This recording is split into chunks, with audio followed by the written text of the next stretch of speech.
Hi guys, this is Alea Jen and welcome back to my YouTube channel. So for today's video, eto na yung iniintay ng lahat. Ayan, so tama yung nabasa nyo sa title, nagpaalam na ako sa amo ko. So I keep on praying since kahapon pa, ilang araw na akong namumroblema dahil dyan, paulit-ulit, kaya minsan sa vlog ko nasisingit yan kasi nandyan yan sa utak ko. And then kanina nagpray akong umaga na sana Lord, bigyan mo ako ng sign na para masabi ko yung gusto kong sabihin sa amo ko kasi wala akong lakas ng loob, hindi ko kaya. Kasi every time na pinapakitaan nila ako ng mabuti, bumabahag yung buntot ko para sabihin na yun nga, aalis na ako hanggang sa ngayong gabi talagang bigay siguro ni Lord or talagang talaga pagkakataon ko na talaga. So alas alas 9:50 na hindi pa rin umaalis yung amo ko sa mesa na kumain. Talagang nagtagal siya guys. Anong oras na ako natapos ngayon? Mag-alas 11:30 na. Tapos pagkatapos niyan akala ko okay na. Tapos, pero inaantay ko siyang pumunta sa kusina kasi magpaalam na ako. Ganyan. Tapos, hindi siya pumunta doon. And then, sinabi ng bata sa kanya na, pwede ba akong maglaro kasama ako? Sabi niya ganon. Kasama ako ha. Tapos sabi ng nanay, nag-anuhan muna silang dalawa, nag-usap, nag-away, ganyan. Hanggang sa nanalo yung bata. So, sabi ng bata, maglaro tayo, sabi niya, 10 minuto lang. Tapos nakita ko yung yung mesa, hindi na siya doon nakaupo, so niligpit ko. Tapos nag-usap ulit sila ng bata hanggang sa sabi ng nanay sa akin, 10 minuto lang daw na laro, tapos di inisip ko, 10 minuto, tapos matatapos ako, alas 10 na, kakalaro sa kanya, tapos magtatrabaho pa ako. Anong oras na ako matatapos? Inipon ko lang, hindi ko pinakita, nagalit ako, ganyan. Pero sa isip-isip ko, ito na yung tamang pagkakataon. Salamat.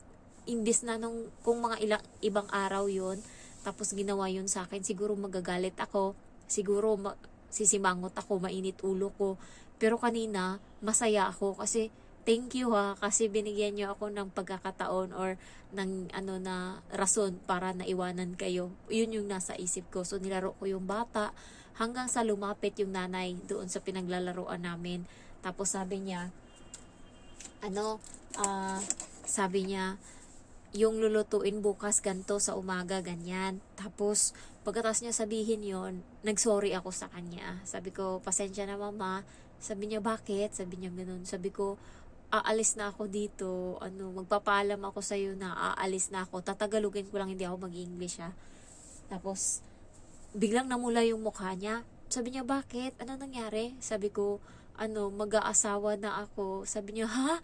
Sabi niya, parang ang dami niyang tanong, tapos inisa-isa niya, tapos sabi niya, sino yung, yung taga-Mali ba? Yung taga-Maldives? Sabi ko, hindi. Sa US, sabi kong ganon. Tapos doon na, nagsimula na yung tanong, na ilang taon yung, yung jowa ko, sabi ko, 35, tapos, bakit ganyan, anong nangyari, sabi ko kasi pinaprocess, inexplain ko sa kanya na sabi ko pinaprocess na kasi yung papel namin, so nakaraan pa niya yan pinrocess, and then yung dating ata ngayong May, kaya kailangan ko nang umuwi para mag-asikaso din ako, mag-medical sa Pinas para makaalis. Sabi niya, matagal na ba kayong nagkakilala niyan? Ganyan, ganyan. Sabi ko, naalala mo yung nag-Disneyland ako? Sabi ko, nakaraang taon, yung Chinese New Year, siya yung kasama ko noon. Tapos nung umuwi akong probinsya nung bakasyon, siya din yung kasama ko. Kaya, sabi niya, so ibig sabihin, bago namatay yung papa mo, nakita pa niya yan? Sabi ko, opo, nakita pa niya, nakapagpaalam pa siya na kung pwede ba na magpakasal kami, ganyan. Nakapaalam pa. Tapos bigla siyang sabi niya, masaya ako para sa'yo. Tapos biglang humagulgul siya. Sabi niya, masaya ako para sa'yo, pero tas biglang tumulo yung luha niya. Namula siya as in, tas tumulo. Tas kumuha siya ng tissue, tapos iyak siya ng iyak, ganun. Masaya ako para sa'yo, paulit-ulit siyang ganyan. Pero malungkot ako para sa amin, sabi niya, kasi mawawala ka na, sabi niya. Tapos yung bata biglang umalis, tas tinignan niya yung kalendaryo. Sabi niya, kailan ka aalis? Sabi niya. Tapos, pag alis mo ba, makikita pa ba kita? Sabi ko, hindi, ayoko kitang makita pag alis ko, baka hindi ko kayang umalis. Sabi ko ganun sa bata. Okay na yung sa umaga magpaalam ako sa'yo, pero hindi kita antayin umuwi sa hapon kasi baka hindi ko kayang umalis, sabi ko. Tapos naintindihan naman ata ng bata. Tapos sabi niya, lumabas yung amo kong lalaki kasi na ano nga siya na nag-uusap kami, nagtaka siguro siya kung ano yung pinag-uusapan namin. Tapos lumabas siya, tapos yun, nagsabi na yung amo kong babae, sabi niya, alis na siya, ganyan, ganyan. Sabi niya, saan ka pupunta? Saan ka titira? Sabi ko, sa Texas nga, sa US. Sabi niya, wow. Sabi niya, di, magiging ano ka na?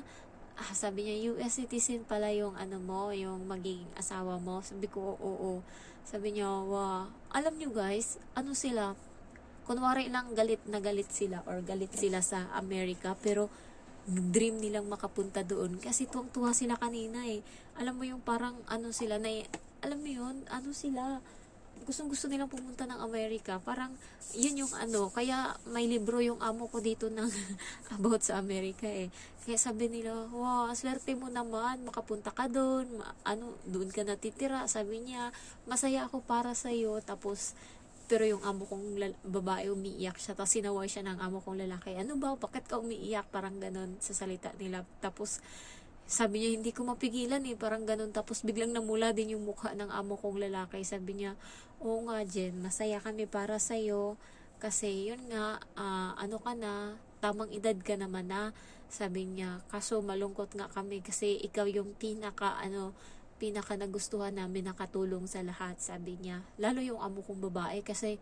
siya yung parang ano ko kami yung magkasama parati sa bahay.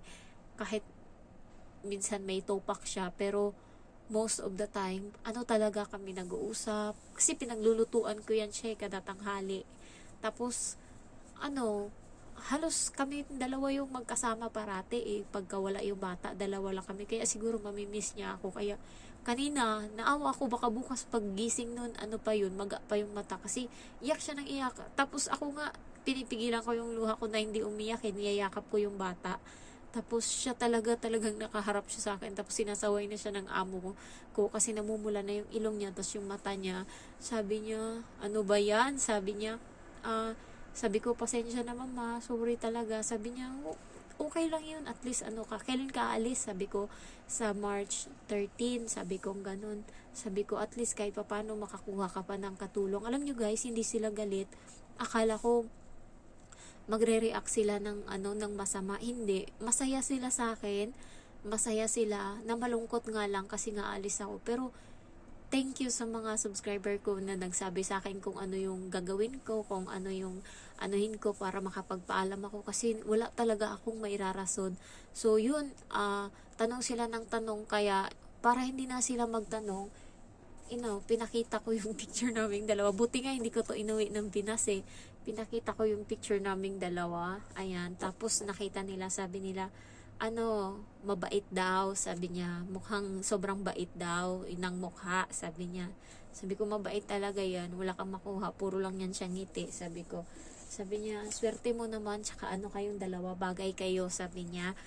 Sabi niya, ilang taon? Sabi ko, 35. Sabi niya, lang, pareho lang kayo, sabi niya. So, sabi parang amo kong babae, nagulat ako, bakit umabot sa ganun? Sabi niya, magtatrabaho ka ba doon? Sabi ko,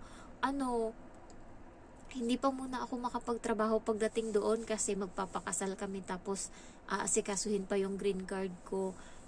Siguro abutin pa ng 1 taon. So sa loob ng 1 taon, pagka hindi pa ako nabuntis, siguro magtatrabaho ako, sabi ko ganun. Pero pag nabuntis na ako, wala na talagang chance. Tapos sabi niya, ilan yung magiging anak, ilan yung gusto mong magiging anak? Umabot sa ganun kanina. Hindi ko maintindihan. Tapos sabi ko, 1 lang. Tignan mo si Emma. Sabi ko ganun sa kanya. Tignan mo. 1 lang kasi makulit. Sabi ko ganun. Tapos sabi niya, 5 na. Gawin mo ng 5. Sabi niya, hindi yan papayag ng 1. 5 yun. Sabi niya, umabot kami sa ganun guys. Akala ko talaga, akala ko magagalit sila na, alam niyo yun, katulad ng iba. Sana nga, maintindihan nila. Naintindihan talaga nila. Lang, siguro okay din na nagpaalam ako ng mas maaga para, siguro na din nila na ayoko ring umalis na wala silang kasama dito, kaya ako nagpaalam ng maaga.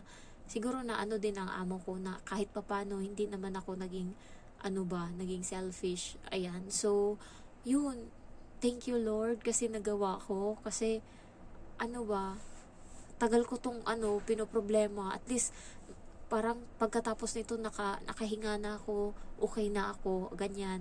Masaya ako na nasabi ko na yung gusto kong sabihin. And, ah, nag-uusap sila, tapos sabi nila, alam mo ba Jen, na sabi ng fortune teller, sabi niya, yung kwarto na yan, kung saan ka nakahiga, swerte daw yan, sabi niya, yung lahat daw ng parte dito sa bahay, ang kwarto mo yung pinakaswerte. Kasi alam mo ba, lahat ng katulong dyan, sinuswerte sila, sabing ganun. Sinuswerte sila, yung pinalitan mo dyan, nagkaroon ng negosyo sa Pinas, kaya umuwi na. Tapos ikaw, ayan, nakapag-asawa, ayan, mag-aasawa na. Kaya, swerte talaga, sabi niya. Nag-uusap sila, hindi ko alam, baka dito nila ilagay yung kwarto nila. Malay ko, kasi nag-uusap sila about dito sa kwarto kanina, hindi ko maintindihan, basta nag-uusap sila na swerte daw to. Sabi ko, peaceful lang ako pag dyan sa kwarto, peaceful. Sabi ko, ang tahimik dyan, sabi ko ganon.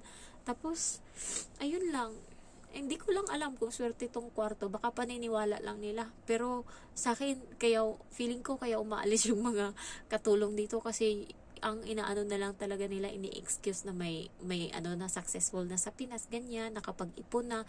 Pero yung totoo guys, hindi talaga kaya yung dito, yung pagkain. Pagkain talaga yung magpapasuko sa'yo dito, yung walang pagkain talaga. Tapos yung trabaho na over, tapos yung pahinga mo konti na lang. So, ayun lang, na-share ko lang sa inyo, update ko na lang kayo kung sa susunod na mga araw kung magbabago yung ugali ng amo ko. Sana wag naman. Ayan, thank you for watching guys, and thank you sa lahat-lahat ng nagbigay ng advice, and I love you all. And by the way, nabasa ko talaga yung mga comment nyo nung pagkapatay ng papa ko. Di ba pagkatapos nun, hindi na ako nag-upload pa. Tapos, nabasa ko ngayon 2 months ago. Ang dami yung mga comment. Hindi ko masyadong nababasa or nakikita yung iba na nagko-comment. Pero nung pagkamatay ng papa ko, nakita ko yung mga iba-ibang pangalan doon. Ang daming nag-comment. So, thank you so much sa inyo.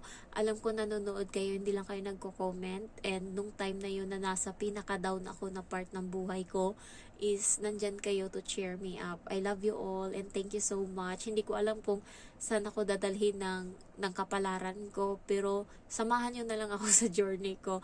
Kahit wala pa ako dito sa Hong Kong, try ko pa rin mag-vlog, ayan. So, at least, kung nandyan pa din kayo, basta mag-update ako. Thank you guys and I love you all. Bye-bye.